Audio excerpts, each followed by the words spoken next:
Җиһанга яңа көн туды. Хәерле көн Татарстан, хәерле көн хөрмәтле телевизор караучылар. Бүген язның 3нче көне. Мин Айзилә Батырханова һәм тапшыруыбызның иҗат төркеме һәр барчагызга күтәренке кәеф, уңышлы эш көне телибез. Язның килүе күңелләрегезгә шатлык тойгылары алып килсен. Әлеге ел фасылын хатын-кыз гүзәллеге, аның нәзакәтлегенә тиңлиләр. Шуңа да табигать уянган мәлдә гүзәллек, шибәрлек бәйгеләре оештырыла. Халыкара хатын-кызлар бәйрәме алдыннан, ягъни 6 март көнне Казанда филармония залында республика күләм татар кызы 2021 бәйгесенең финалы узачак. Биредә Татарстанның шәһәр һәм районнарыннан иң матур һәм иң сәләтле 12 кыз катнашачак. Бүген безнең тур эфир студиясында кунакта әлеге бәйгедә Әтнә районы данын яклаучы Зөһрә Сәмигуллина һәм халыкара татар кызы бәйгесе дирекциясенең башкарма директоры Гүзәлия Гыйниятуллина. Кызлар, исәнмесез? Хәерле матур көннәр сезгә. Хәерле иртәләр. Менә сез студиябызга килеп кергәчтен, студиябыз тагын да ямьләнде, матурайды дисәк тә була. Татар кызы ул матурлык, сәләт һәм инде безнең мирасыбызны барлау бәйгесе, шулай бит. Менә инде хәзер экраннардан да безнең тамашачыларыбыз күрә ала. Образлы итеп әйткәндә, менә бу кызлар бер кашык су белән йотарлык, шул кадәр гүзәлләр. Иң-иңнәрдә сайлап алу бик кыен булгандыр, әйеме Гүзәлия? Былай айырым әйткәндә инде республика күләм татар кызы бәйгесе безнең быел 6нчы тапкыр уздырыла. Быел 1нче тапкыр бөтен Татарстан буенча барлык 45 район һәм шәһәр катнашты. Шуңа күрә 6 зонада сайлап алу этаплары узды дип әйтергә мөмкин. Нинди үзенчәлекләр бар? Менә син әйттең, 6нчы тапкыр уздырыла дип. Бер бит инде менә сез һәр ел сайын ниндидер тәҗрибә туплыйсыз үзегез өчен, әйеме, һәм ниндидер үзгәрешләр кертергә телисездер бәлки. Әлбәттә, гомумән татар кызы дип әйткәндә инде ул 6 март узачак 2 сәгатьлек чара гына түгел, ул гомумән ел барышында бара торган менә бу әзерлек этаплары, ул сайлап алу этаплары да, әзерлек этаплары да. Быелгы программага килгәндә инде республика күләм татар кызы бәйгесенең анда без бик шундый зур мөһим акцент ясадык. Ул безнең әзерлек этабына кызлар тарихны өйрәнделәр, бөек татар хатын-кызлар язмышлары белән таныштылар. Шулай ук параллель рәвештә аларның хореография, ораторлык осталыгы, бию буенча бик күп шундый өстәханәләре узды. Андан соң безгә мәгълүм булганча сез әле нәселне өйрәнүгә дә бик зур басым ясагансыз. Әйе, быел шундый безнең бер яңалык, ул шәҗәрә өйрәнү, нәселең белән таныштыру. Шуңа күрә бер ай дәвамында безнең кызлар катнашучылар үзләренең районнарына кайтып, әби-бабайлары белән сөйләшеп, менә бу нәсел баскычларын ныгыттылар, өйрәнделәр һәм менә күптән түгел генә безнең конференция форматында алар үзләренең гаилә язмышлары белән уртаклаштылар. Чыннан да ул милли үзаңны күтәрер һәм ныгытыр өчен бик шундый зур фактор. Зөһрә, менә син инде безнең Әтнә районы данын яклый дип әйттек без. Сезнең инде зона этабы Орча шәһәрендә узды, әйеме?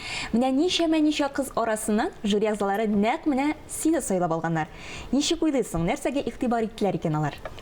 Бик кызыклы сорау бу. Мин инде зона этабында үзебезнең Әтнәбезнең тарихы турында сөйләдем.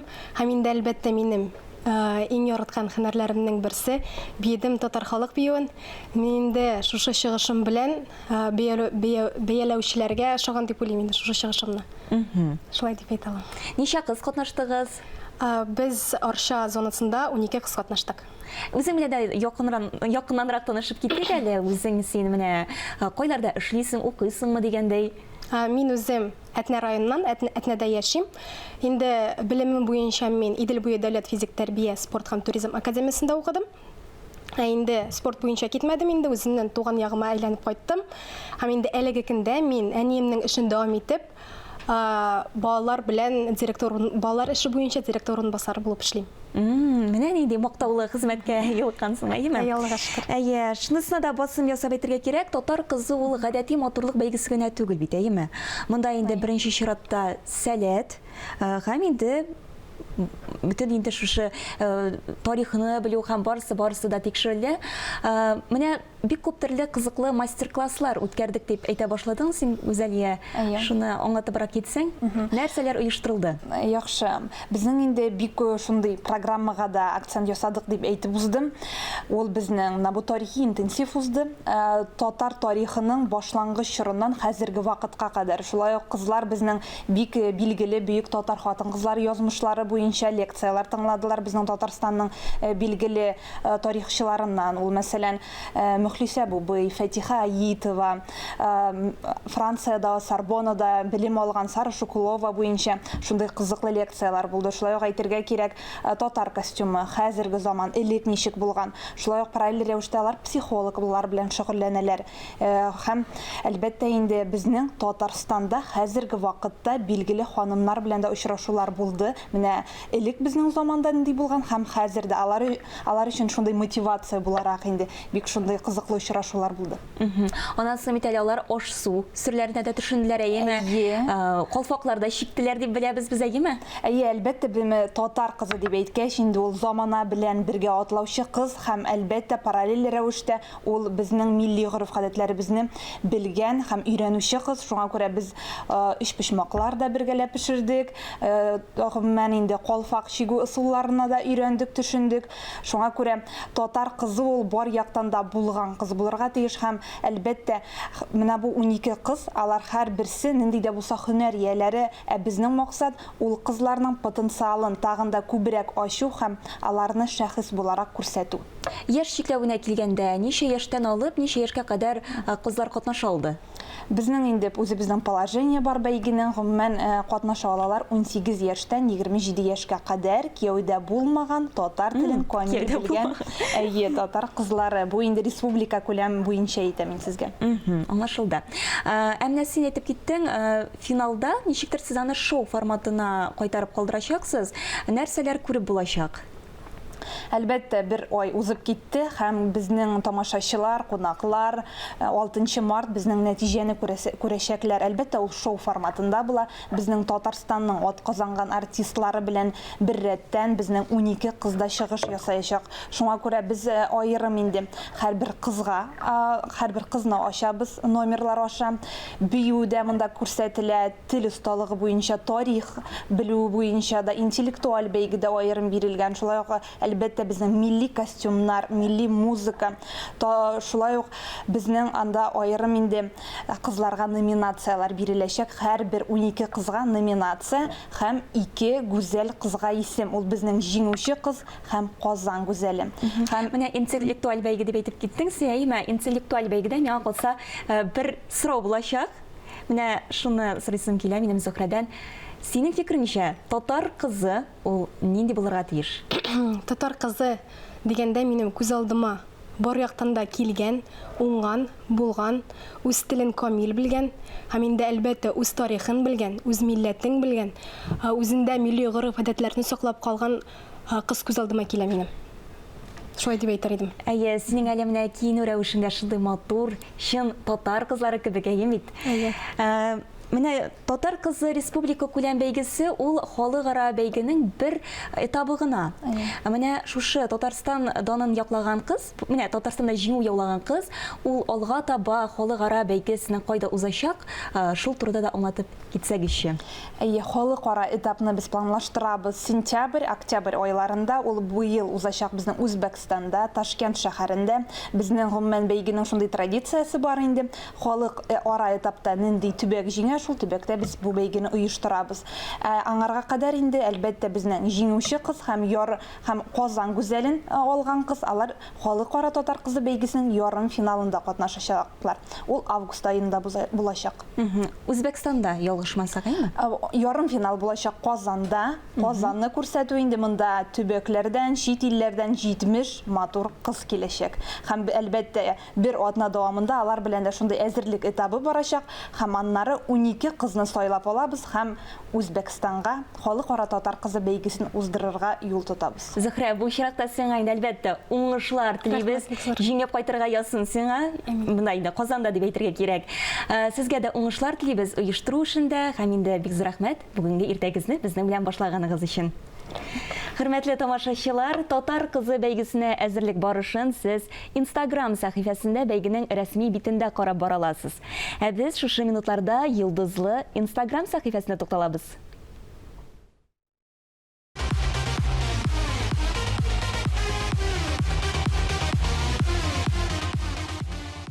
Сезне йылдызлы Instagram сәламли. Милли ризыклар. Татар халкы милли ашларга бик бай һәм бөтен дөньяга үз ризыклары белән мәшһүр. Әле шуны да әйтеп китик, бер үк ризыкның пешерү ысулы төрле булып калмый, хәтта бизәү өлеше дә аерылып тора.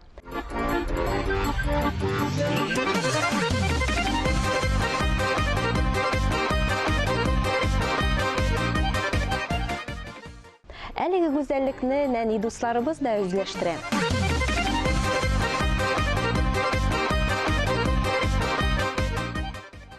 Татар кулинариясе сәнгатьнең аерым бер төре булып тора. Балык кап боз өстендә ялтырап ят. Минзәлә елгасында үткән балык тоту ярышы да үзенә күрә бер сәнгать төренә әйләнеп бара. Балык тотучыларга җыр бию аша көч биреп торалар.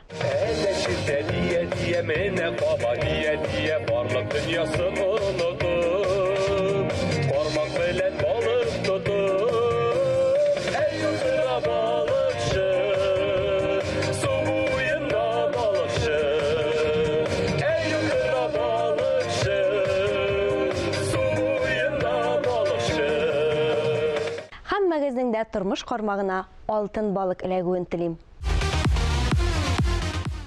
Бәйрәмнәрдә, сәхнәләрдә өздереп очып биючеләрне күргәнебез бар инде. Ә менә үзенчәлекле, хуш китмәле алымнар белән бию бик сирәк күренеш.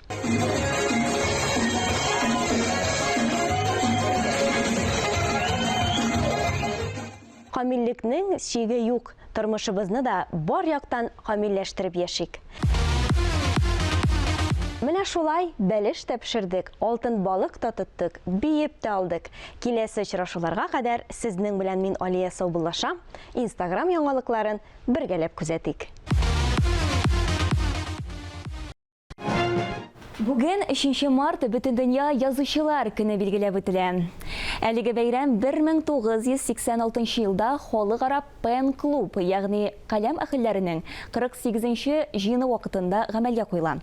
Нәкъ менә бу көнне халыкара дәрәҗәдә язучыларга, әдәбият әһелләренә премияләр тапшырыла, төрле әдәби музыкаль кичәләр оештырыла. Шундый кичәләрнең берсе мәшһүр язучы, күренекле драматург Туфан Миңнуллинның якты истәлегенә багышланды.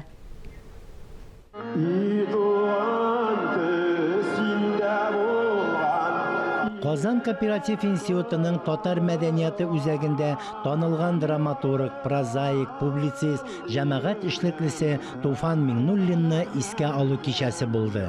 Шара Казан кооператив институтының татар мәдәнияты үзәге, Бөтен Россия татар гаиләсе фонды, Әлки районы якташлык җәмгыяте белән берлектә уздырылды. Олпат зат Туфан ага Миңнуллин һәр вакыт татар теле, мәдәнияте, аның язмышы турында чыгышлар ясады.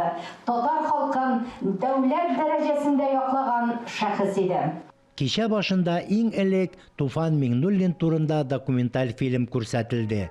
Татарстан Республикасы премьер-министры урынбасары, Бөтен дөнья татар конгрессының милли шура рәисе Васил Шахразиев исеменнән фикерләр юлланылды.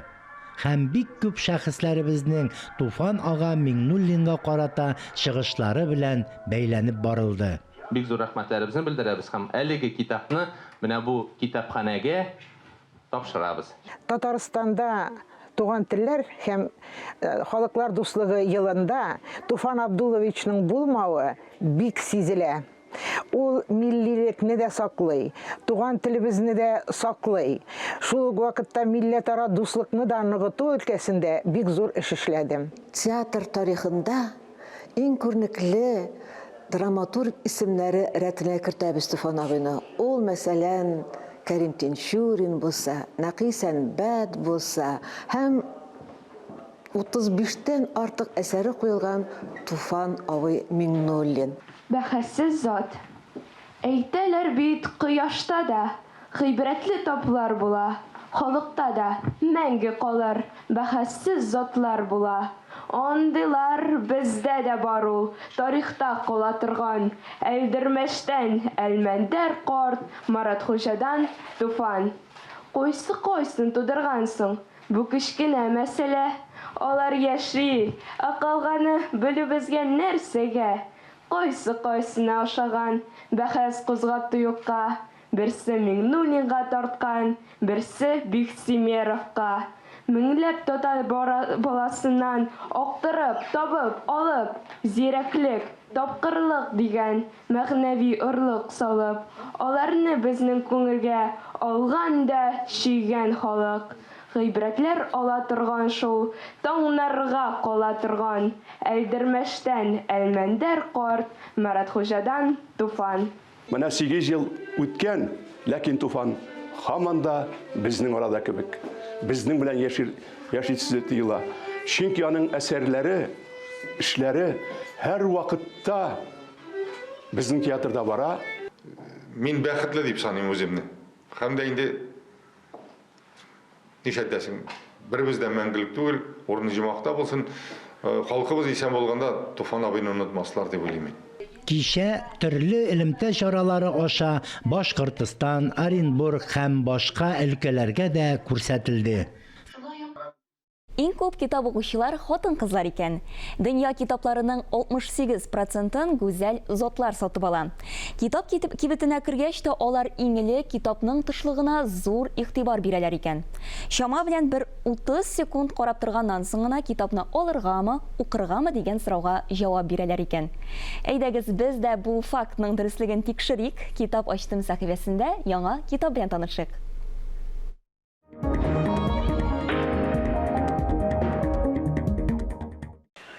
Гадәттә нәшриятта яшүсмерләр өчен проза китаплары юк дигән тәнкыйть сүзләре белән еш очрашырга туры килә.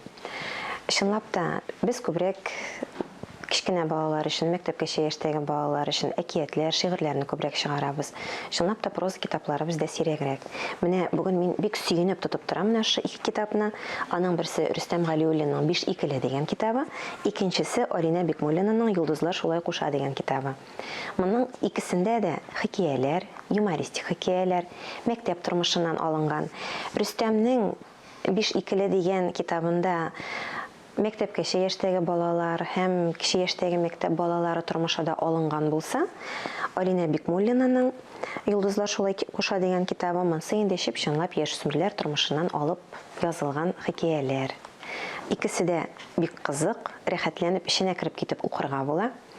Буларда мәктәп тормышының уңай һәм тискәре яклары да, ниндирәк ситуацияларда ничек итеп чыгарга икәнен өйрәткән, шундай яшерелеп кенә бирелгән үгет-нәсихәт дип әйтик микән инде аны, шундай әйберләр дә бар. Икесе дә бик җиңел укыла, бик рәхәт укыла. Буларны алып укыган кешеләр үкенмәс дип уйлыйм. Рөстәм Галиуллинның китабын рәссам Илдар Нәфиев бизәде. Илдар Нәфиев ул безнең Шаян журналында эшләгән кеше, карикатура стилендә иҗат итә бит инде ул күренеп тә тора. Йолдызлар шулай кушаны рәссам Рөстәм Хәбибуллин ясады.